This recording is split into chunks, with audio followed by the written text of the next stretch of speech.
Pablo, muy buenas tardes a vos y a todos los que nos están acompañando. Es un honor para mí presentar a Natalia Arango, residente de primer año de nuestro programa de la Universidad CESI acá de Medellín, la que cierre pues con broche de oro todo este ciclo de curso de fisiología. Muchas gracias de nuevo por siempre tenernos ahí presentes. Nati, adelante. Muchas gracias, profe. Bueno, como ya les dijeron, mi nombre es Natalia Arango, soy residente de primer año de Medicina Crítica y Cuidado Intensivo Pediátrico de la Universidad CES y el tema del que vamos a hablar hoy es quimiotoxicidad. La idea es que empecemos resaltando por qué es importante este tema para todos nosotros, para poder entrar a hablar puntualmente de los agentes quimioterapéuticos principales, de los grupos grandes, de cuáles son los medicamentos eh, que representan cada uno de los grupos y cuáles son los mecanismos mediante los cuales estos ejercen su función, para poder entrar a hablar de del compromiso que pueden hacer en cada uno de los sistemas. La idea es no hablar de, de toda la toxicidad que se puede generar, porque realmente, como vamos a ver, es demasiado amplio, sino tratar de resaltar las condiciones más graves que se pueden derivar del uso de estos fármacos. Para cerrar ya hablando de unos efectos medicamentos específicos y finalmente unos mensajes para llevar a casa. Entonces, ¿por qué es importante hablar de quimiotoxicidad? El cáncer es cada vez una patología más diagnosticada en el mundo, no solamente en nuestra población pediátrica, sino también en la población adulta.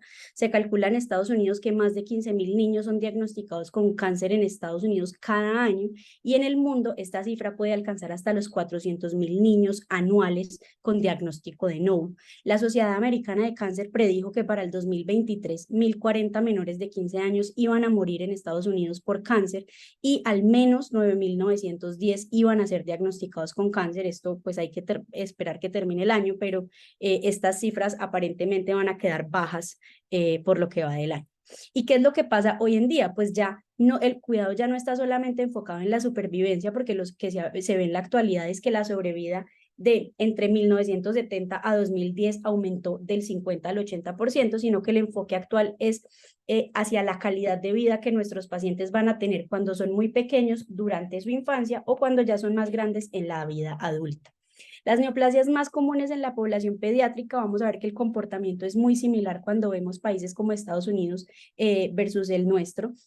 La neoplasia más común en la población pediátrica, en los menores de 15 años, son las leucemias, seguidos por los tumores del sistema nervioso central y en tercer lugar los linfomas. Vamos a ver que acá estos son los de Estados Unidos. Ellos dividen los pacientes en las edades pues menores de un año, 1 a 4, 5 a 9 y 10 a 14, y vamos a ver que en los menores de un año pues el neuroblastoma va a tener una mayor importancia, pero cuando nos vamos a los niños ya entre 10 a 14 años vemos que las tasas son mucho menores, de 1 por cada millón de habitantes. Las leucemias siendo la más común, teniendo un pico entre los 1 y 4 años. Cuando nos vamos a la población colombiana, tenemos que para el 2022 las leucemias fueron la neoplasia más frecuente notificado, con un porcentaje que alcanza el 37.4% y un predominio igual que en los estadounidenses de 1 a 4 años. En segundo lugar, el tumor del sistema nervioso central con un 14.5% y en tercer lugar los linfomas y las neoplasias reticuloendoteliales con un 11.7%. Este comportamiento se ha mantenido en el tiempo. Estos datos son del 2022, pero tenemos acá los datos del 2021 que nos hablan exactamente de ese mismo comportamiento. Entonces, acá les traigo un estudio que se hizo en Estambul, en Turquía, que se publicó este año. Fue un estudio en el que se querían evaluar cuáles eran las complicaciones agudas más frecuentes que se desarrollaban en niños que estaban tratados para LLA. Eran niños que recibieron pues el protocolo de BFM del 2009, y ellos se enfocaron en las complicaciones grado 3 y 4, esto lo vamos a ver más adelante, pero son las complicaciones más graves pues antes de la muerte, asociadas a toxicidad pues por medicamentos. Ellos incluyeron 47 pacientes entre 2016 y 2021 que recibieron este tratamiento, y lo que encontraron fue que las complicaciones más frecuentes son las infecciosas, y creo que esto pues todos digamos que solamente por percepción ya lo hemos notado. Las neutropenias febriles es lo más común que estos pacientes van a presentar, especialmente asociadas con infecciones de tracto urinario, bacteremias asociadas a catéter, infecciones respiratorias. Pero pues en segundo lugar tenemos las infecciones gastrointestinales, principalmente mucositis y hepatitis tóxicas, y ya después de esas pues están las reacciones relacionadas con medicamentos, especialmente las paraginasa, y complicaciones ya de tipo trombóticos, neurológicas, endocrinometabólicas, entre otras. En este caso no nos vamos a enfocar en las complicaciones infecciosas, pues ya que esto es más derivado de la neutropenia febril y es, digamos que como otro tema muy amplio, sino que nos vamos a enfocar en otro tipo de complicaciones. Entonces, los agentes quimioterapéuticos realmente existen desde casi que el inicio de la humanidad. Históricamente lo que se ha visto es que incluso las primeras pues, poblaciones utilizaban metales como el oro, el mercurio y el antimonio para tratar diferentes enfermedades crónicas, infecciones, y lo que nosotros hoy conocemos como cáncer, pues según lo que se ve en los registros de la humanidad, pero realmente el surgimiento de los quimioterapéuticos como tal, y cuando se habla de quimioterapéuticos no solamente se hace referencia al tratamiento de las neoplasias o de los antitumorales, sino medicamentos en general que son químicos y tienen un efecto terapéutico. Se le atribuye al médico alemán Paul Ehrlich, que fue el primero en describir que las espiroquetas eran sensibles al uso de arsénico. Y él fue el que desarrolló el primer tratamiento para sífilis antes de las penicilinas, que fue la bala de plata, y a partir de ahí se habla de los agentes quimioterapéuticos. Pero realmente las terapias antineoplásicas, desafortunadamente, surgen a partir de la Primera y la Segunda Guerra Mundial. En la Primera Guerra Mundial fue la primera vez que se empezaron a utilizar agentes biológicos para atacarse entre países, y hubo un agente que se utilizaba en particular que fue el gas mostaza. Con el gas mostaza, desde más o menos 1919, ellos empezaron a ver que los soldados que se exponían a ese gas mostaza tenían un conteo bajo de leucocitos antes de morirse asociado a esto. Pero no fue sino hasta 1943 donde ya se pudo hacer una observación mucho más grande, porque en Italia había un buque que se llamaba John Harvey, y ese buque estaba cargado con más de 100 toneladas de gas mostaza. Y lo que pasó fue que en un ataque ese buque se hundió, nadie se dio cuenta pues que ese buque estaba cargado de gas mostaza y se había hundido, y toda la población de esa localidad se vio expuesta a ese gas mostaza pues que estaba en las aguas, y empezaron a observar cuál era el comportamiento de las personas en esa población con gas mostaza. Luego se dieron cuenta que tenían los mismos efectos, y ahí fue que pudieron hacer toda la observación, y a partir de eso fue que salieron los que hoy conocemos como las mostazas nitrogenadas. Para el final de la Segunda Guerra Mundial, aparte de esto, se empezaron a hacer observaciones en relación al ácido fólico que dio origen al metotrexate, se empezó a hablar de los antibióticos antitumorales y empiezan a describir los grupos de medicamentos como los alquilantes, los antimetabolitos y incluso las terapias hormonales. En 1950 fue la primera vez que se habla de una terapia diana, que fue en la observación que hicieron Heidelberg y colaboradores, el de la captación y el uso del uracilo en el hepatoma. Y ya en 1955, ya en Estados Unidos, crean el Centro de Servicio Nacional de Quimioterapia en Cáncer. En 1966 eso se une al Instituto Nacional de Cáncer, y entre 1950 y 1970 ya empieza a haber muchos avances, el uso de medicamentos combinados o protocolos combinados para el tratamiento de las diferentes neoplasias, y en 1970 ocurre un hito que para nosotros como pediatras pues es muy importante, y fue que por primera vez la leucemia infantil se declaró una enfermedad curable. Entonces, los agentes quimioterapéuticos pues son medicamentos que actúan en diferentes procesos metabólicos, funcionales o de replicación celular, y que tienen una gran problemática, y es que son medicamentos que, a pesar de que se trata cada vez más de que sean selectivos, pues finalmente no son medicamentos selectivos. ¿Esto qué significa? Pues que no solamente actúan en las células tumorales, aunque estas sean pues digamos que sus células diana, sino que también actúan en células sanas, y esta acción en las células sanas es lo que va a terminar llevándonos pues a que se origine la quimiotoxicidad. Cuando vamos a ver el mecanismo de acción de los diferentes medicamentos, pues los medicamentos quimioterapéuticos, lo que encontramos es que ellos pueden actuar en diferentes localizaciones a nivel celular. Tenemos medicamentos que son activos contra el DNA, tenemos medicamentos que actúan en diferentes fases de la mitosis, tenemos medicamentos que actúan en enzimas específicas, que actúan en los microtúbulos, que se meten y actúan en enzimas pues que actúan en la replicación o en la transcripción, o medicamentos que reemplazan los ribonucleótidos. En fin, entonces lo que vamos a hacer es tratar de desglosar un poquito las funciones de cada uno, obviamente pues como a grandes rasgos, y ya cuando hablemos de los compromisos por sistemas vamos a ampliar un poquito más en detalle algunos de ellos que son los que pues van a llevar o se han descrito más las toxicidades.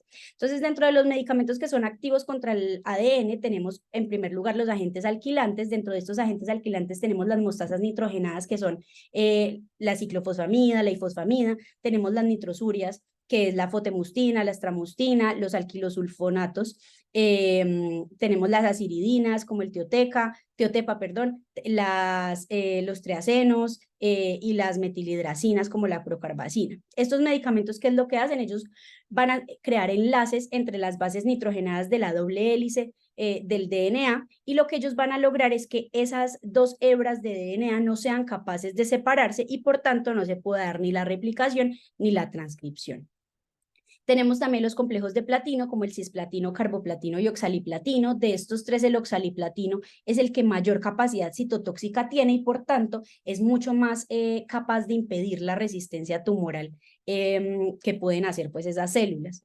Estos medicamentos también pues cuando entran a la célula se activan, liberan dos valencias del ion platino y tienen una predilección para unirse a la guanina. Ellos pueden crear enlaces no solamente con las guaninas que están adyacentes en una misma cadena, sino que pueden crear puentes entre las dos cadenas. Entonces al final van a tener dos posibles efectos. Uno es generar errores en la transcripción cuando están en la misma cadena o evitar la separación cuando se unen a las cadenas opuestas. Tenemos también los antimetabolitos como los análogos de pirimidinas, de purinas, y el diferente del grupo que es el análogo del ácido fólico, que es el metotrexate. Tenemos que estos medicamentos pues pueden tener varios efectos, pueden sustituir el nucleótido específico y así evitan la síntesis y duplicación del ADN, se pueden incorporar dentro de esas cadenas, generando esas cadenas defectuosas e induciendo o activando la apoptosis celular. Tienen otro efecto que también es muy importante y es que son capaces de bloquear la ADN metiltransferasa. Esta ADN metiltransferasa es importante en esas células tumorales porque lo que hacen, o uno de sus mecanismos pues de defensa, es metilar genes antitumorales para reprimirlos y favorecer pues las mutaciones de malignización. Entonces lo que hacen estos medicamentos es que son capaces de bloquear la ADN metiltransferasa, limitan esa metilación y por tanto desbloquean esos genes que están reprimidos. El análogo del ácido fólico, que es el metotrexate, se lo vamos a ampliar más adelante, pero en términos generales lo que hace es inhibir la dihidrofulato reductasa y eso interfiere en la síntesis especialmente de las purinas y puede generar acúmulos de derivados tóxicos del ácido fólico a nivel intracelular y eso también inducir la muerte. A diferencia de los anteriores, estos medicamentos que son activos sobre el ADN son medicamentos que no son específicos de fase. El metotrexate sí tiene digamos, una mayor especificidad por la fase S del ciclo de la mitosis. Los agentes intercalantes del ADN, como las antraciclinas y sus análogos, como la daunorubicina, la doxorubicina, estos medicamentos lo que hacen es intercalarse con las parejas de bases del ADN y lo que van a hacer es deformación de la cadena. Adicionalmente son capaces de bloquear la topoisomerasa 2 y también tienen otro efecto, igual esto lo vamos a ampliar más adelante, y es que reaccionan con iones ferrosos, son capaces de formar radicales libres y con eso generar daño a nivel de la membrana celular, especialmente a nivel cardíaco, que tienen altas concentraciones de cardiolipinas. Los antibióticos citotóxicos como la bleomicina y la mitomicina es similar el efecto a los alquilantes o se comporta similar a los alquilantes, mientras la bleomicina es más similar a los agentes intercalantes del ADN, generando radicales libres con iones ferrosos. Las camptotecinas como el irinotecan y el topotecan hacen inhibición selectiva de la topoisomerasa 1, lo que hacen es estabilizar ese complejo ADN enzima y evitan pues la síntesis del DNA, y los derivados de podofilotoxina como el etopósido actúan directamente en la topoisomerasa 2 y evitan replicación, reparación y transcripción. Tenemos otro grupo que son los inhibidores de la mitosis. Estos medicamentos sí tienden a ser cicloespecíficos. Los primeros de ellos son los alcaloides de la vinca, vinclistina, vinblastina. Estos medicamentos lo que hacen es unirse a la tubulina, evitan la polimerización de los microtúbulos y hacen que el ciclo se detenga a nivel de la metafase porque no puede pues continuar sin esa polimerización. Los taxanos como el paclitaxel inhiben la despolimerización y también favorecen que haya una polimerización anómala. Entonces forman nudos de microtúbulos y por eso pues la mitosis no se puede seguir. Y además son capaces de inhibir la angiogénesis, que es muy importante para para las neoplasias y para los tumores. Tenemos ya otros que son los factores externos, que aquí tenemos los hormonales, antiandrógenos, antiestrógenos, los análogos del GnRH, progestágenos, y tenemos otro grupo que son los potenciadores inmunitarios, factor de necrosis, interleuquinas, anticuerpos y proteínas de fusión recombinante. Tenemos otra parte que es la asparaginasa, que es una enzima, esto también lo vamos a ampliar más adelante, pero la asparaginasa es una enzima que coge la asparagina y la degrada en ácido aspartico o aspartato y amonio. Esa es importante porque las células tumorales lo que se ha visto es que tienen una deficiencia de asparagina sintetasa, entonces son 100% dependientes de la asparagina que se encuentra a nivel extracelular. Si cogemos esa asparagina y la degradamos, ellos no van a tener ese aminoácido para poder sintetizar proteínas que son importantes para la replicación celular y para la supervivencia de la célula. Entonces lo que va a pasar es que si hay disminución de esa asparagina va a haber agotamiento y finalmente muerte celular. Entonces, cuando hablamos de toxicidad, esta toxicidad se puede clasificar según el tiempo, es decir, si se presenta inmediatamente, precozmente, retardada o tardía. Podemos hablar de la gravedad, existen dos escalas de gravedad, la de la OMS, que habla de una escala de 1 a 4, y la del CTCAE, que es los criterios pues, de terminología común para eventos adversos del Instituto Nacional de Cáncer, y ellos hablan de 5 como muerte y 3, 4 como las formas más graves de cada una pues, de las presentaciones. El que vamos a utilizar es este, pues que es el más utilizado pues cuando se habla en cáncer. Y finalmente podemos clasificarlo según el órgano o sistema que esté afectado, que puede ser cualquiera, pues básicamente. Y nos vamos a ir por este lado de órganos y sistemas. Factores de riesgo para que haya quimiotoxicidad realmente son muchos y van a ser también muy dependientes del tipo de toxicidad, pero en términos generales la dosis acumulada de medicamentos, especialmente las antraciclinas, el metotrexate, esas dosis acumuladas tienden a favorecer que haya más riesgo de quimiotoxicidad. La radiación en algunos órganos, por ejemplo a nivel cardíaco, la radiación aumenta el riesgo de que haya cardiotoxicidad. La radiación por sí sola tiene un riesgo de cardiotoxicidad del 4% y cuando la asocian a antraciclinas, ese riesgo de la radiación se aumenta hasta 13%. Tenemos los estados inflamatorios que pueden aumentar el daño microvascular, aumentando pues el riesgo de complicaciones, especialmente en sistema nervioso central y a nivel cardíaco. El cáncer en sí mismo, pues el tipo de cáncer que tengan los pacientes, el género femenino por el aumento de la cantidad de tejido adiposo, pues del porcentaje de grasa y el cambio en la distribución de los medicamentos, la edad entre más pequeños, más riesgo de toxicidad, especialmente cardiotoxicidad y disfunción ventricular, polimorfismos genéticos y patologías adicionales de base que tenga el paciente. Entonces, ya hablando del compromiso por sistemas, vamos a tratar pues de pasar los más importantes. Empezamos con el sistema nervioso central. El cerebro tiene un riesgo particular de toxicidad porque pues además de que le ponemos los medicamentos sistémicos, también tenemos la capacidad de administrar medicamentos intratecales, es decir, muy dirigidos, y eso pues aumenta el riesgo de toxicidad. La toxicidad más frecuente a nivel de sistema nervioso es la neuropatía periférica y en los medicamentos que más se han descrito asociados con este tipo de toxicidad son los alcaloides de la vinca. Sin embargo, son muchísimos los medicamentos que pueden causar neuropatías periféricas, tienen comportamientos distintos, algunas son de más compromiso motor, otras son más compromiso sensitivo, pero también pueden presentarse con disautonomías muy graves que pueden llevar a los pacientes a las unidades de cuidado crítico. Sin embargo, en este caso, pues no nos vamos a enfocar en las neuropatías periféricas, sino en las formas más graves de presentación de toxicidad del sistema nervioso. Las formas más graves son las meningitis asépticas, las encefalopatías que pueden ser agudas y subagudas. Estos pacientes pueden presentarse con PRES o pueden presentarse con síndromes stroke-like o con accidentes cerebrovasculares como tal. Y por eso acá les resalto que siempre tenemos que considerar el accidente cerebrovascular dentro de nuestros diferenciales con estos pacientes. Las encefalopatías agudas entonces se van a presentar principalmente confusión, alucinaciones, convulsiones. Casi siempre se presenta horas a días posterior a la infusión, es decir, pues temprano, precoz o inmediato, pues suelen ser tempranas. Los factores de riesgo son múltiples, todos los que les mencioné antes, pero además si tienen lesión renal o hepática y las preexistencias que tenga el paciente.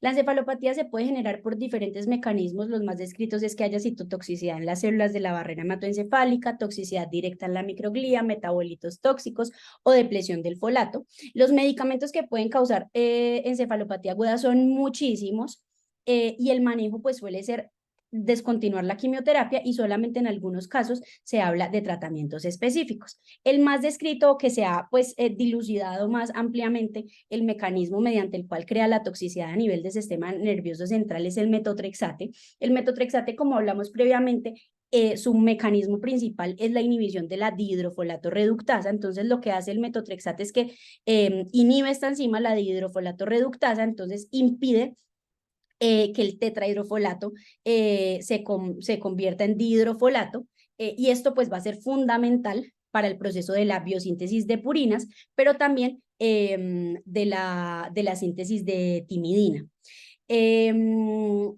Entonces, pues, mediante este mecanismo impide pues la síntesis del DNA. Sin embargo, ese no es el único mecanismo por el cual hace toxicidad. Este medicamento también genera una disminución del 5-metiltetrahidrofolato, pues a partir de este mecanismo, y esto es muy importante porque este metiltetrahidrofolato va a ser el donante de metil para que esta homocisteína se convierta en metionina. ¿Qué es lo que va a ocurrir? Pues va a haber un aumento de la cantidad de homocisteína, va a haber una disminución de la metionina, y cuando ocurre pues ese aumento de la metionina, esa metionina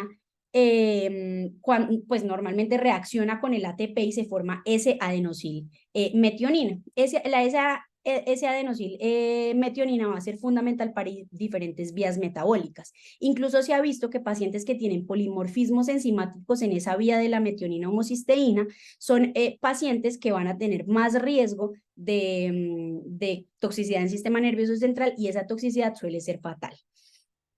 ¿Qué es lo que va a pasar? Pues esos niveles altos de homocisteína se van a metabolizar y van a funcionar creando pues o aumentando la cantidad de aminoácidos excitatorios, y lo que van a hacer es que van a funcionar como agonistas del NMDA, y eso puede ocasionar convulsiones en los pacientes y alteraciones neurológicas. Los niveles bajos de ese adenosilmetionina también se han asociado con desmielinización, y pues exacerbar leucoencefalopatías que los pacientes ya tengan de base. Lo otro es que va a inhibir la 5-aminoimidazol 4-carboxida ribonucleótido transformilasa, y eso lo que va a hacer es que va a aumentar, va a crear de forma secundaria una inhibición de la adenosina y van a aumentar los niveles de adenosina, y ese aumento de los niveles de adenosina va a favorecer que haya estimulación de receptores excitatorios a nivel del sistema nervioso central. ¿Qué es lo que se ha visto? Que en pacientes que tienen los polimorfismos del S-adenosilmetionina puede haber reposición de la S-adenosilmetionina, pero lo otro es que la aminofilina, se ha visto que el uso de aminofilina, que es un antagonista competitivo de la adenosina, puede favorecer pues la mejoría en estos pacientes, disminuyendo la neurotoxicidad por metotrexate, porque bloquea esos receptores de adenosina. Otros efectos a nivel del sistema nervioso central, como ya les dije, es la meningitis aséptica. Es un efecto que es idiosincrático. Hasta el 60% pueden presentar meningitis aséptica posterior al metotrexate intratecal. Suelen presentarse con signos meningios. El líquido cefalorraquídeo es un líquido inflamatorio con pleocitosis leve y proteinorraquia. Suelen responder a esteroides, pero tienden a la recuperación espontánea, incluso sin la administración de esteroides. Las toxicidades cerebelosas se presentan hasta en el 20% de los pacientes, especialmente con los medicamentos antimetabolitos. Lo que más se ha visto es que hay citotoxicidad a nivel de las células de Purkinje, tienen síntomas cerebelosos, ataxias, dismetrías, nistagmos, pero también se pueden presentar con encefalopatías, somnolencias. El manejo es descontinuar el medicamento, con esto suelen responder, pero hasta en el 30% puede haber una disfunción permanente y se asocia con atrofias cerebelosas. Lo otro es el PRES, que les dije pues que también iba a ser frecuente en los pacientes, incluso en los pacientes pues que tienen trasplantes se puede ver hasta más común. Se ha asociado mucho con el uso de medicamentos inmunosupresores o inmunomoduladores. Casi siempre se presenta horas a días posterior a la exposición, se ha visto que hay disfunción endotelial y disrupción de ese flujo sanguíneo cerebral. La resonancia pues es una resonancia con hiperintensidades subcorticales de la sustancia blanca y gris en T2 y en FLAIR, predominio parieto, occipital y cerebeloso, y suele resolverse días a semanas después de descontinuar la quimioterapia. Y ya lo otro es lo que les dije de la toxicidad neurovascular, que pueden presentar ACVs, trombosis venosas e incluso pueden hacer toxicidad ocular. Lo que más se ha visto es que los medicamentos que actúan uniéndose al factor de crecimiento endotelial vascular suelen tener más complicaciones neurovasculares y también a nivel pues cardiovascular. El bevacizumab es un ejemplo pues de un agente antiangiogénico que se ha asociado con complicaciones vasculares. En sistema cardiovascular, la cardiotoxicidad es la principal causa de morbimortalidad en los niños que sobreviven al cáncer a largo plazo. Es una complicación común a largo plazo, sin embargo, también se puede presentar agudamente. Antes, la presentación aguda pues, de cardiotoxicidad alcanzaba el 30%, hoy en día se habla de alrededor del 1% en países desarrollados, y la incidencia pues, va a ser dependiente del medicamento, de la dosis, de la frecuencia y, como les dije antes, de las dosis acumuladas. Medicamentos que generan toxicidad cardíaca, pues son muchos, pero los más descritos son las antraciclinas. Se ha visto que las antraciclinas tienen una incidencia con la doxorubicina que puede alcanzar hasta el 32%. Lo que más presentan son fallas cardíacas, arritmias, pero también pueden presentar síndromes coronarios agudos. Cuando se utilizan anticuerpos monoclonales se aumenta el riesgo de que haya falla cardíaca e hipertensión arterial, especialmente si se usan en conjunto con antraciclinas y ciclofosfamina.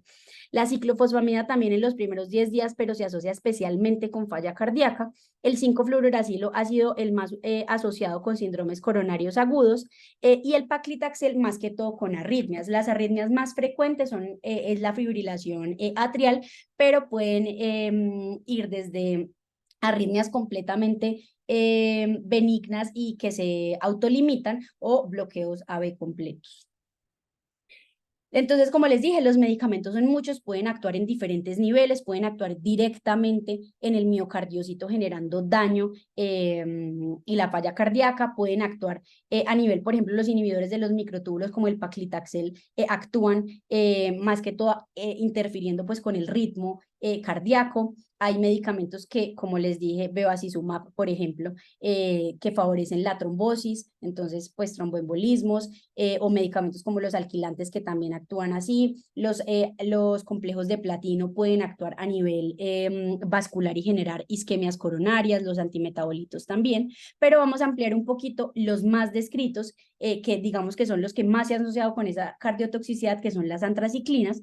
Las antraciclinas, como les mencioné anteriormente, tienen varios mecanismos de acción. Uno de ellos es que pues actúan impidiendo que se dé la síntesis pues, y la replicación del DNA, pero también evitan la transcripción. Al evitar esta transcripción, se evita todo este ciclo de transcripción, traducción y síntesis proteica, y eso va a generar un déficit de proteínas a nivel cardíaco que pues son proteínas que van a ser fundamentales para el adecuado funcionamiento del sarcómero y por tanto de la contractilidad cardíaca. Entonces, desde ahí ya estamos alterando la contractilidad cardíaca. Pero no solo eso, sino que generan una disfunción adrenérgica, alteran el funcionamiento adecuado de los receptores beta-adrenérgicos cardíacos. Adicionalmente, se unen con el hierro, como les dije anteriormente, forman radicales libres. Estos radicales libres van a actuar a nivel de las membranas celulares, especialmente con las cardiolipinas, y van a generar una peroxidación lipídica. También a nivel mitocondrial generan daño mitocondrial y eso va a generar depresión energética y también alteran pues el funcionamiento de la óxido nítrico sintasa. Entonces realmente son muchos los puntos en los que pueden actuar las antraciclinas para generar un daño. Se ha visto pues que el uso de desrazoxana pues puede funcionar como prevención ante el daño asociado a las antraciclinas. Sin embargo, es un medicamento pues que también tiene riesgo de generar malignidades secundarias, entonces por eso pues tampoco es común. Pues por eso se ha discutido, se han utilizado otras estrategias como las infusiones, como no utilizar infusiones prolongadas pues del medicamento, cambios o modificaciones de las dosis, y pues eso favorece que se disminuya pues el riesgo de cardiotoxicidad por las antraciclinas. Entonces, como les dije, los efectos a nivel cardiovascular van a ser muchos, puede ir a arritmias desde bradicardias sin ningún tipo de repercusión, prolongación del QT, pueden hacer puntas torcidas, pericarditis, derrames, isquemias, fallas cardíacas, hipertensión o hipotensión, tromboembolismos, miocarditis, hipertensión pulmonar, o incluso los pacientes pueden presentar muertes súbitas asociadas al uso de estos medicamentos. En relación a esto cardiovascular del sistema hematológico, estos pacientes pueden hacer trombosis, la mayoría actúan pues o se presentan a nivel del sistema nervioso central el 50%, y seguido en segundo lugar a nivel cardiovascular.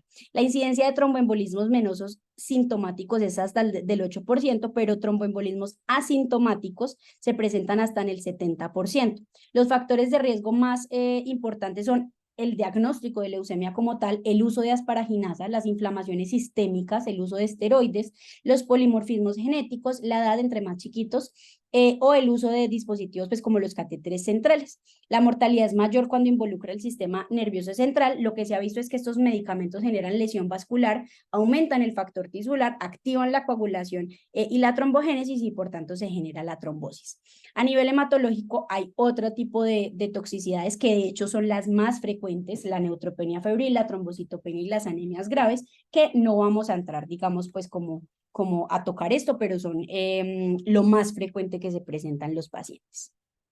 A nivel respiratorio tenemos que es la complicación más común a largo plazo. Algunos son potencialmente prevenibles, pero la mayoría son idiosincráticos e impredecibles. Hasta el 20% de los pacientes del 20% de los pacientes van a tener toxicidad pulmonar. La toxicidad más frecuente, la forma de toxicidad más frecuente es la neumonitis intersticial, y la fibrosis pulmonar es lo más frecuente que pueden presentar los pacientes a largo plazo. Eso también me parece importante porque si bien no es tan frecuente que presenten complicaciones respiratorias de forma aguda, aunque algunos sí pueden tener edemas pulmonares no cardiogénicos de forma pues aguda, si son pacientes que sí posteriormente vamos a tener hospitalizados en la UCI, tenemos que tener en cuenta el riesgo que tienen por esos pulmones pues que no van a tener una función óptima.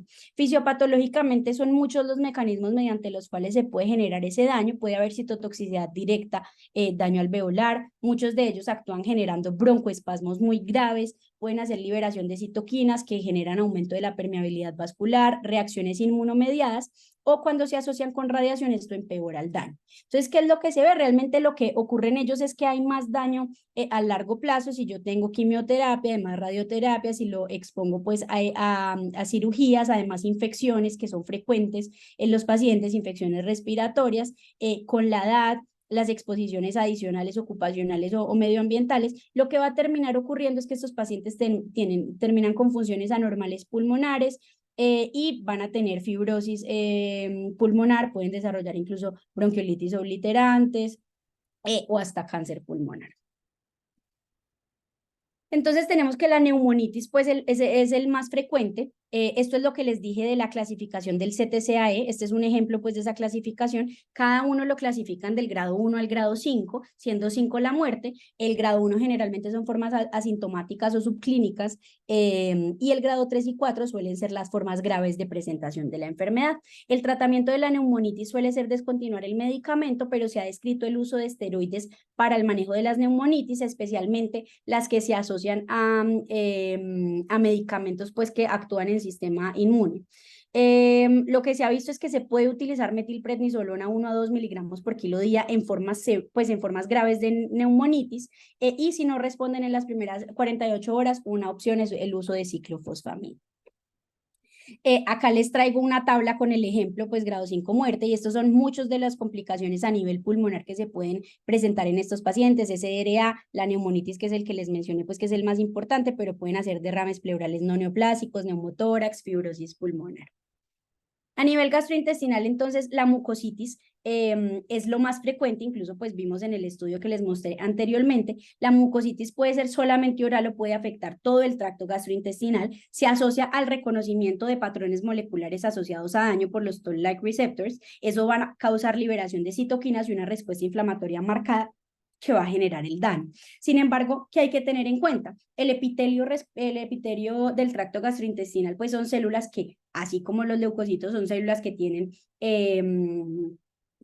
una replicación rápida, tienden a estar renovándose, al menos entre cada 7 a 14 días, ese epitelio gastrointestinal va a estar cambiando. Entonces, cuando administramos medicamentos de este tipo, pues obviamente, si actúan principalmente en las células que tienen replicaciones más rápidas, pues obvio va a tener un impacto a nivel del tracto gastrointestinal. Se asocia mucho en pacientes con polimorfismos.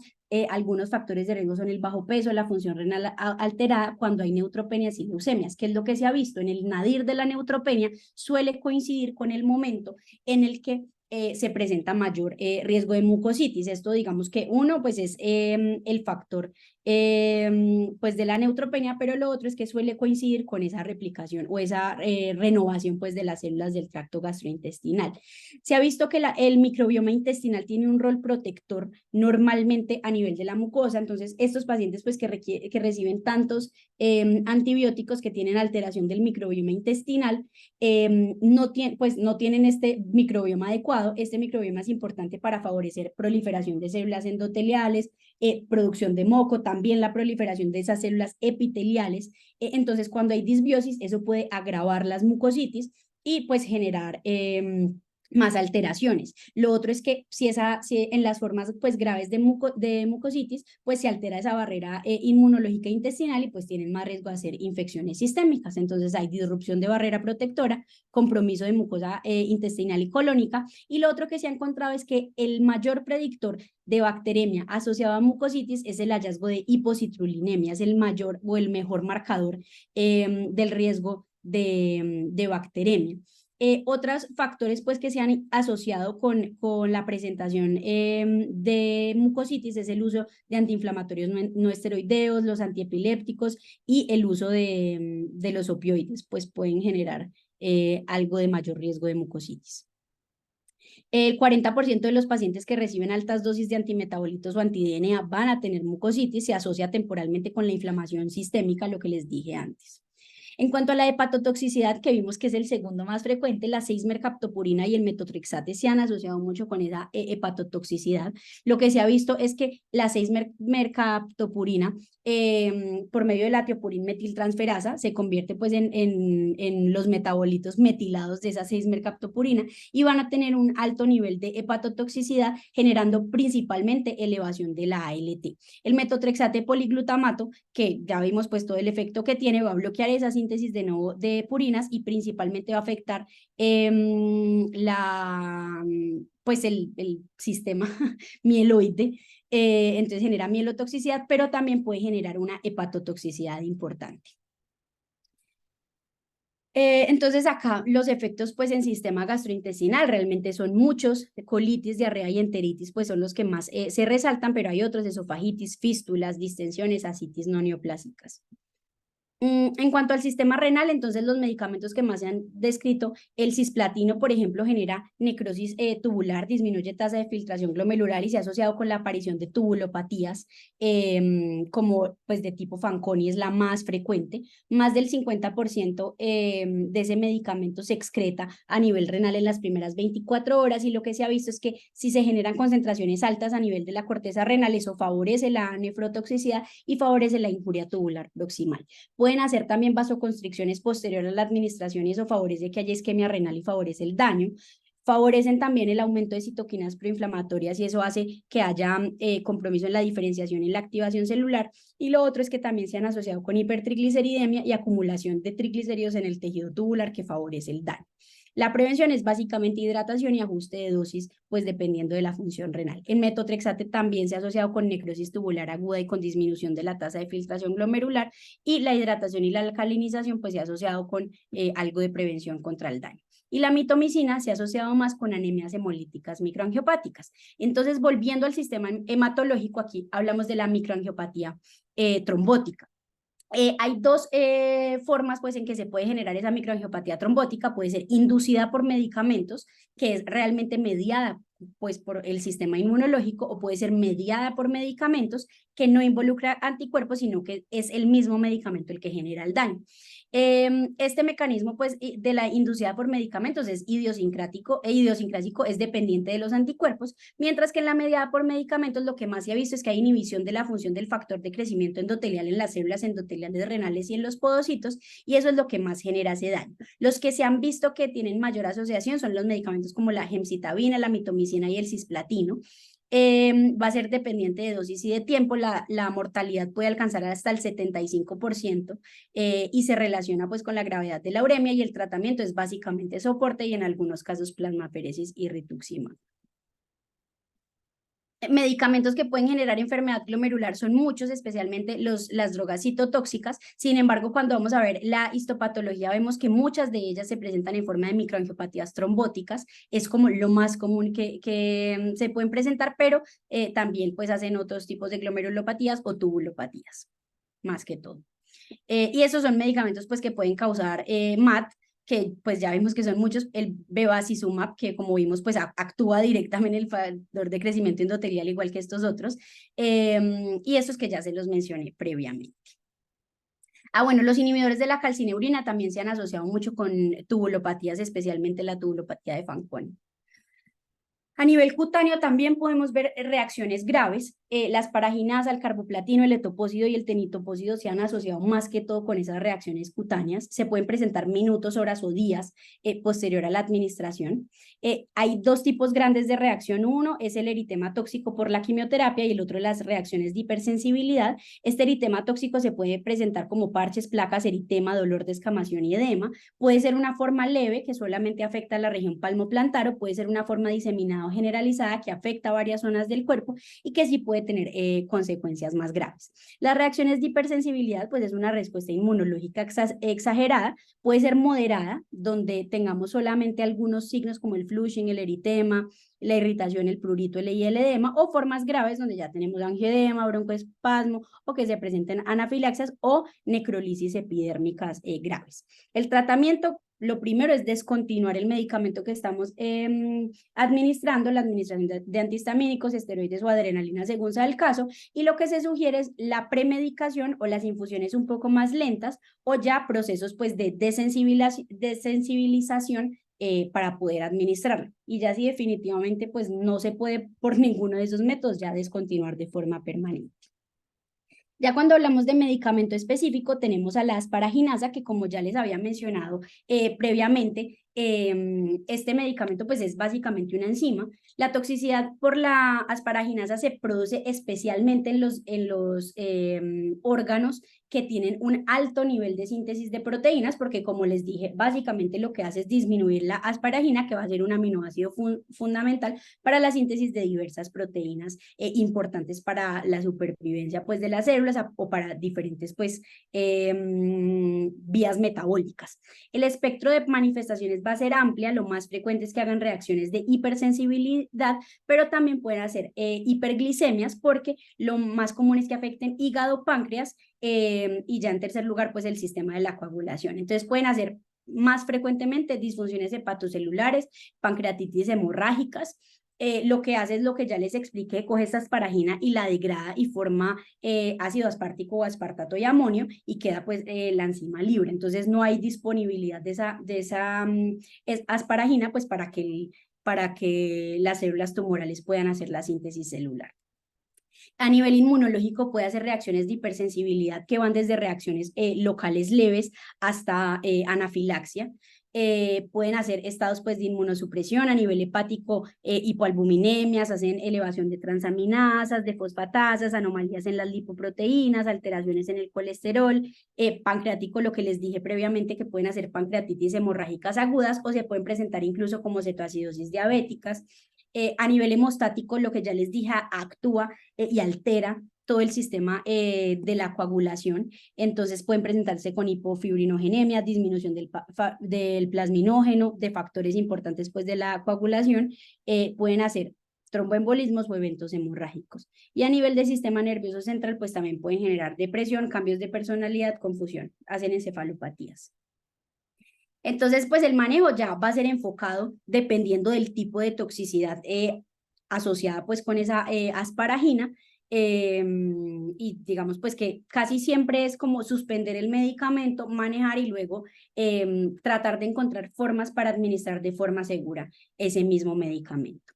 Y ya para cerrar algunos mensajes con los que quiero que nos quedemos, lo primero es que ese aumento de sobrevida de nuestros pacientes, que si bien para nosotros es muy importante, también tiene que estar de la mano de ese aumento en la calidad de vida y esa mejoría, y tenemos que tener en cuenta que muchas de estas complicaciones son a largo plazo y lo ideal pues es que podamos manejar esto y nosotros en las unidades de cuidado crítico tener en cuenta que cuando nos llega un paciente que previamente había tenido un diagnóstico de cáncer y había recibido diferentes tipos de medicamentos, pues en ese momento puede tener secuelas de lo ocurrido y eso obviamente va a alterar su fisiología y por tanto pues el comportamiento clínico que va a tener en la unidad.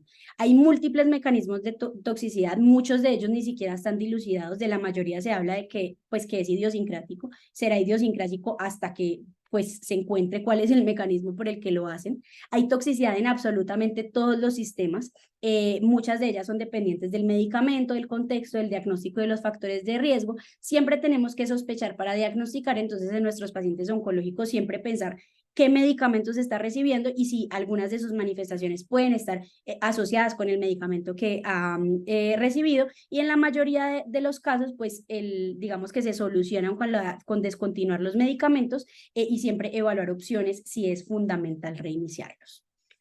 Y eso era todo lo que les traía el día de hoy.